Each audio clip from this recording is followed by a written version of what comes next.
मगध राज का राजकुमार श्रोण बेहद उद्दंड था। उसको दूसरों के अपमान में आनंद की अनुभूति होती थी। दूसरों को अपमानित करने में वह उम्र का ख्याल भी नहीं करता था। जब माता पिता उसकी हरकतों से बहुत परेशान हो गए तो उन्होंने अपने महल में भगवान बुद्ध को आमंत्रित किया। भगवान बुद्ध जब महल में आए तो उन्होंने राजकुमार के विषय में सभी बातें सुनी। उन्होंने राजा से राजकुमार को प्रवचन में लाने के लिए कहा। श्रोण अपने पिता के साथ आया और प्रवचन की समाप्ति पर वह बुद्ध के चरणों में लौट गया। बुद्ध के वचनों से प्रभावित होकर वह बौद्ध धर्म में दीक्षित हो गया।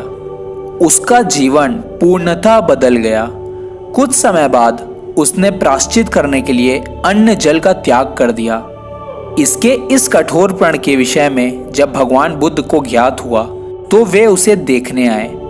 उन्होंने स्नेहपूर्वक उसके मस्तक पर हाथ रखा और बोले, श्रोण, अन्न जल के त्याग के चलते तुम्हारा स्वास्थ्य गिरता जा रहा है। तुम संगीत के जानकार हो, अतः उससे जुड़े मेरे एक प्रश्न का उत्तर दो। क्या वीणा के तार ढीले करने पर उससे स्वर लहरी फूटती है? श्रोण ने जवाब दिया, नहीं भगवान।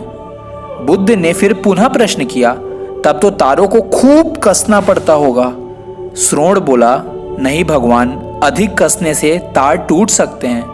तब तथागत बोले, वीणा से मधुर संगीत निकालने के लिए उसके तारों को ना तो अधिक ढीला रखना चाहिए और ना ही अधिक कसना चाहिए।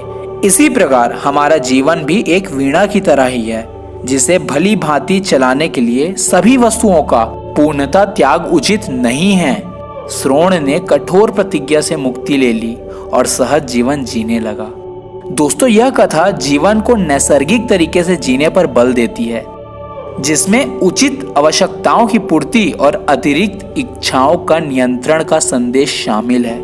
यदि जीवन को आवश्यकता, पूर्ति और संयम के संयोग से संचालित किया जाए तो परम शांति प्रदायक होता है। इसलिए कभी भी किसी की बातों में आके हर चीज का त्याग उचित नहीं है।